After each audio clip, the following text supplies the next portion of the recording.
Here's what's happening right now. Plenty of clouds and the rain just around the corner, and it is in a hurry to get here. Wait till you see how much we're going to end up with. Paula? Ben, a man neighbors describe as a good Samaritan, accidentally shoots and kills his neighbor, trying to save her from a pack of wild dogs. Karen, today he is heartbroken. All right, thank you, Paula. Also, first at 4, new pressure for the director of the Michigan State Police to be removed. The battle over a controversial Facebook post is far from over. And new allegations of sexual harassment against this powerful Hollywood producer. 2 Oscar-winning actresses now say they were victims. All these stories first at 4. Live from downtown Detroit, Local 4 News First at 4 starts now. Good afternoon, everybody. I'm Karen Drew. First at 4, a Detroit man is telling a very disturbing story of what happened when he tried to help a woman being mauled by a dog. He had a gun, he fired, but he hit the woman who then died. That man spoke with our Paula Tutman, who joins us now from Detroit's Near East Side. Paula, this man is definitely heartbroken. The entire community is heartbroken. This story is as heartbreaking as it is horrendous. I was just talking to a neighbor who's walking with a large pole. She says she's afraid to walk in her own neighborhood because of these dogs, and it is because of these dogs, truly, that this woman was killed. Today, the family of 52-year-old Pat Cosby is hurting. A community that cares about neighbors is hurting. And Mike Williams is hurting badly, having accidentally shot and killed his friend while simply trying to protect her. It just hurts so bad, you know. I was glad I was there, but in a way, I kind of hate I was there. The problem is the stray dogs that roam this community on Detroit's east side. As Pat was walking to see her friend yesterday evening, one of those dogs zeroed in on her. Mike is the all-around good guy in the community. Many neighborhoods have a guy like him, the guy who helps everyone. He even rides around with a flashing light on his car to patrol the neighborhood, to help children, to help protect the elderly. As Pat was being attacked, she saw Mike. She knew he would put his own safety aside to help her. He did. She called him to help her, and he looked and the dogs was attacking her. He immediately ran towards the danger, gun drawn, to stop the attack from the dog. Neighbors say he tussled with the dog, that gun in hand. He looked and the dogs was attacking her, and he ran to her rescue, and when he got there, he's left-handed, and the dog lunged at him, and he said he got off balance and the gun went off. But when the gun discharged, Pat was hit. Pat, I think she's about like right in the middle. Help me, Mike, help me, Mike. You know, and I run down trying to shield her and trying to shield her from the dog, and next thing you know, it just hurt so bad. It just hurt.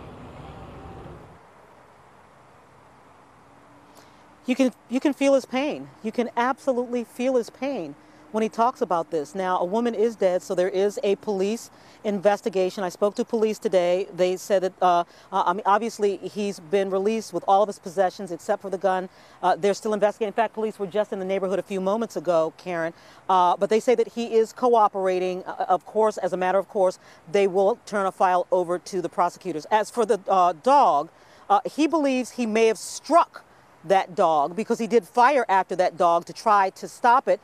Neighbors heard a yelp. Nobody has seen the dog, so they don't know if the dog is deceased. But imagine this, a dog that was already dangerous could be wounded and could still be in this neighborhood, Karen. And so neighbors are terrified. Very frightening situation. All right, thank you very much, Paula. Let's move to Rochester Hills. That's where a car dealership was forced to evacuate after a piece of construction equipment caught fire. It happened this morning in the service department of the Fox Volkswagen Toyota dealer. Now, you're looking at video from our Sky 4 chopper over the scene. The building was evacuated at that time. No injuries were reported. Moving to Warren, where several people are recovering from minor burns after a fire at a motel. It happened just after 3 a.m. at the America's Best Motel on Miller. Investigators tell us the fire was contained to a couple of rooms. The entire hotel was evacuated as a precaution. The cause is under investigation. Fallout continues for the Michigan State Police over a controversial Facebook post. State Police Director Colonel Christy Etchew has said she's not stepping down after reposting negative comments about NFL players protesting the national anthem. This morning, the Detroit branch of the NAACP held a press conference calling on Governor Rick Snyder to address state police policies, practices, and a lack of diversity. The Reverend Wendell Anthony once again called for the colonel to step down. Because I know you're going to say she resign. Yes, she should resign, but that's one issue. The other issue is that the policies and programs must resign. The negative policies have to resign. If you change the director and leave the policies up, you've not done the job. The department is also facing mounting questions in connection to an ATV crash that killed 15-year-old Damon Grimes back in August. We have a Local 4 update on a controversial custody battle involving a convicted sex offender. A Sanilac County judge has stayed his own ruling granting this man, Christopher Marisolo, custody rights to a child conceived when he allegedly raped the boy's mother. The ruling is getting national attention. Marisolo was given joint custody rights after the boy's mother tried to get financial assistance from the state, which then looked for the child's father. Now, we told you yesterday, the mother says she reached an agreement with Marisolo to receive child support, but he will not visit that child. Today, the prosecuting attorney's office says it is doing an internal investigation on how this case was handled. There will be an emergency hearing on all of this next week. Moving to first weather, some much needed rain on the way, so let's check in with Ben Bailey. Yeah, Karen, even though we did get several spots of rain from Thursday through the weekend, we could still use more, and we're going to get it. Down here to the south, you can see some of those showers just now starting across parts of Illinois and Indiana. In fact, some of this stuff tried to make a little bit of a northern push earlier and took care of it with some dry air. However, we will be seeing this area start to fill in and showers moving in as we get towards the middle of the evening. So by 6 and 8 o'clock, I think we're going to still be dry. If we do see showers at 8, it is going to be in our southern border. Most of us starting to see a few drops there by 10 o'clock, and that becomes more widespread. We'll show you how much we're expecting with this and what the weekend looks like all in a few minutes. Karen. All right, thank you, Ben. California is burning. The state is now battling what has become the deadliest outbreak of wildfires in the state's history. The flames and smoke have even created a pretty eerie backdrop for Disneyland just outside of Los Angeles.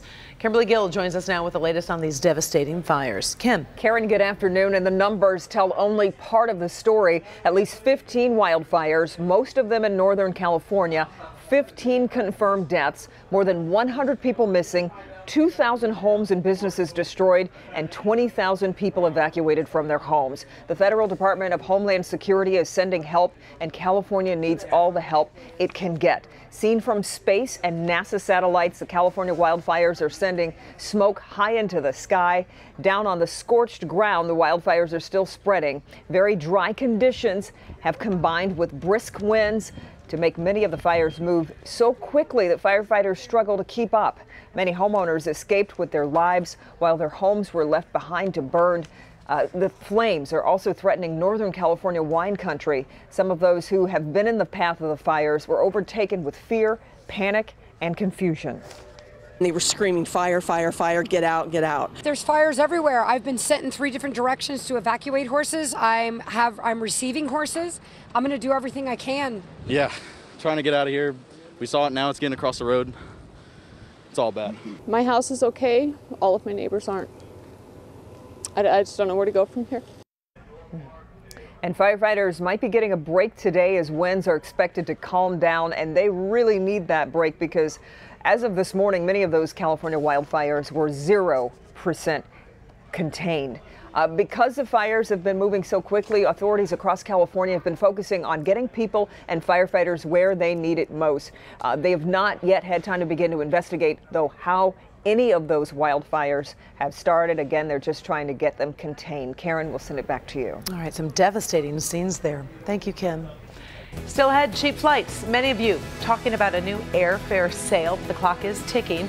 We'll tell you what you need to know to save some cash. Also, Dr. Rick George is here. Hey Karen, preventing skin cancer is getting new attention in your doctor's office. There's a new recommendation that could affect a lot of children and their parents. Plus, Many of you never ever put your phone down, but there's one place you really should not bring it with you: good health. That's next. Up first, new, even more disturbing accusations against Hollywood producer Harvey Weinstein. This scandal taking a very ugly turn this afternoon. New developments next. Coming up all new on Local 4 News at 5 and 6. Wages, health care, working conditions, the issues are familiar. They're just looking for fairness. That's all they're looking for is the company to recognize that. We have an offer on the table. We want to talk. We want to bring our workers back. Emotions running high at the Arbor Hills landfill in Salem Township. All right, we'll check back with you in a little bit, Steve. The accusations against Hollywood producer Harvey Weinstein are coming fast and furious as more women are sharing accusations of harassment, even rape. The New Yorker is reporting 3 women are accusing Weinstein of rape, though no criminal charges were filed. The magazine reports a Weinstein representative says he denies any allegations of non-consensual sex unequivocally. The New York Times is reporting Oscar winners Gwyneth Paltrow and Angelina Jolie say they were harassed by Weinstein. And Democrat Hillary Clinton released her first reaction to the claim, saying she's shocked and appalled and the behavior being reported cannot be tolerated. Good health. We know sun exposure is a leading cause of skin cancer, and now doctors are being encouraged to discuss it with parents in particularly. And this is really important to get that message to the parents and to those youngsters. Absolutely. And that message is coming from the U.S. Preventative Services Task Force. Basically, they found providing behavioral sun counseling to children, their parents, and young adults, it encourages sun protection. Now, experts really say using sunscreen, wearing protective clothing, and avoiding indoor tanning can help prevent skin cancer later in life.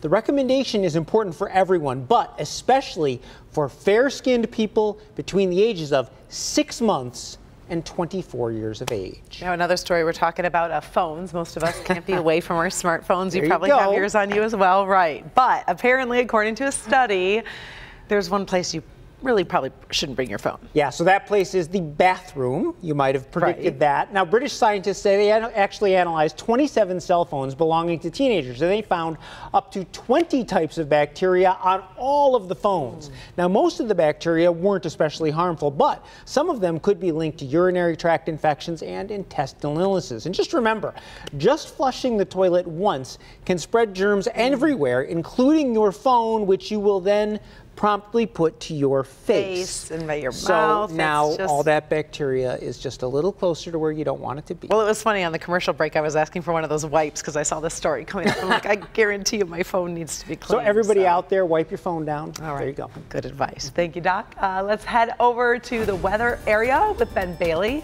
so we can see what's headed our way.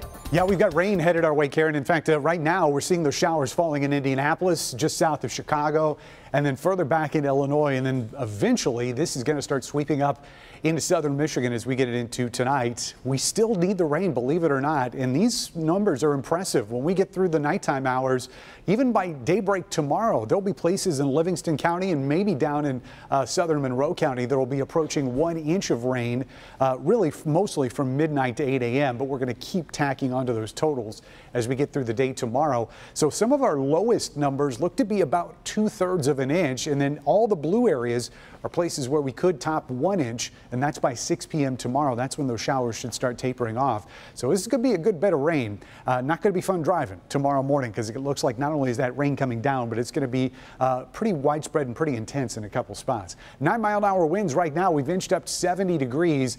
Not anywhere close to that number tomorrow. We're going to keep things cool with the clouds and rain that we're expecting. And as far as the timing on those showers, we'll see something in here before midnight, but most of this rain is going to be after 12 o'clock as we get to the overnight hours. Notice those colors start getting a little bit more intense towards the morning drive tomorrow. And it looks like that rain's going to stay with us until we get after the lunchtime hour and probably into the afternoon commute when we see most of this taper off. Now, I don't think we're going to be completely dry. There's still going to be a lot of low clouds, probably some drizzle and maybe a light shower that's going to last into the evening hours, but not a lot of sunshine as we go forward into Thursday. In fact, there could be a spotty shower on Thursday as well. Tonight, though, 54, rain starting to arrive late in the evening. Most of that is going to be overnight. And this is going to be a far cry from what we have been expecting or been experiencing over the last several days. These are the afternoon temperatures. May not be our highs. We may actually see our highs probably technically at midnight, but by 4 o'clock in the afternoon, we're looking at 56, 58 for our afternoon temperatures tomorrow. And keep in mind, this is going to be with a lot of clouds. Not much of a difference here in our south zone, 56 or 57. Some of our coolest numbers are going to be up here in Genesee County at 54 in Flint.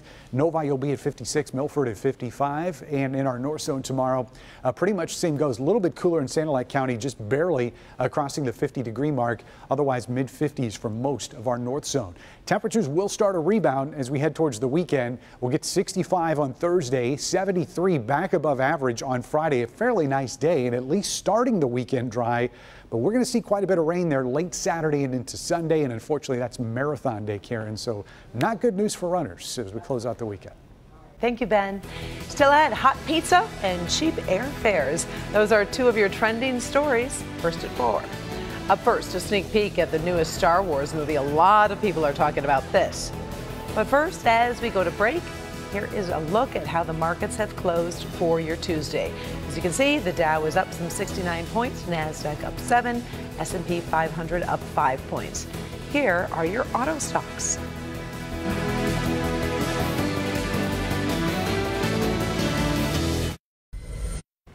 In today's trending story, Southwest Airlines getting some attention with some rock bottom prices during its 72-hour sale. The deals launched this morning, run through October 12th. Beware, though, of the fine print. In general, it covers travel from October 31st through December 19th, and then January 3rd through February 14th. Does not cover that prime holiday season. Some of the one-way fares include $69 to Atlanta, $49 to Chicago, and $123 to Phoenix, which could feel pretty good in January, you know? Thanksgiving's in there, though. Oh, that's true. Good point. So smart, Ben Bailey. Go home and see Grandma. Oh, yeah. Pizza lovers, listen up. Pizza Hut is trying to heat up the delivery wars. The chain is promising to deliver its pizzas 15 degrees hotter. This week, the chain will start using a redesigned delivery pouch with better insulation. The new boxes include a crisp sheet inset to keep that pizza elevated, which should maintain an oven-hot temperature. Pizza Hut has been working on this for 2 years. Also trending today, Star Wars fans talking about that new trailer that was released during the Monday Night Football game last night. The franchise started back in 1977, still going strong. So as we head towards the 8th movie, take a look. I saw raw, untamed power.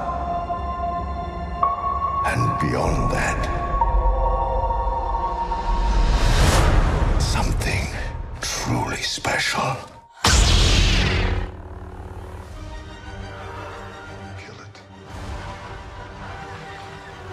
The drama, Star Wars Episode 8, The Last Jedi, will be in theaters on December 15th. Tickets are already available. Still ahead, the role as Sister of the Bride taken to a whole new level. That's right, it's taken to a whole new level. This wedding, a fairy tale ending to a story that went viral this summer. But first, take a look at what I'm working on for tonight at 11. This is not just a street, it's a village, and what's happening here will inspire you. Abandoned homes now giving residents a new chance at life. A homework house, a market, opportunities for children they never had, all because of this woman. If you want some things done, you got to do it yourself and you got to stay focused. Now cities around the nation are asking this Highland Park woman, how did you do that? Her story tonight at 11. Finally, first at 4, a love story that shows how important the bond between sisters can really be. Yeah, this is a very special wedding, not just for the bride and groom, but for the bride's little sister. You might remember Will Seaton's proposal to his wife that went viral when he also proposed to her sister, asking the sister to be his, quote, BFF, or best friends forever. They were even featured on Inside Edition. Oh, Hannah has Down syndrome, and her big sister always made it clear she's a huge part of her life. So at the wedding, Hannah took part in the vows and the first dance. Luckily, her sister found a man who celebrates the bond as much as she does. Love that story. Very cool. Thank you so much for joining us for First at 4. We will be back in a half hour for Local 4 News at 5. Meantime, Inside Edition is next. you have a great afternoon.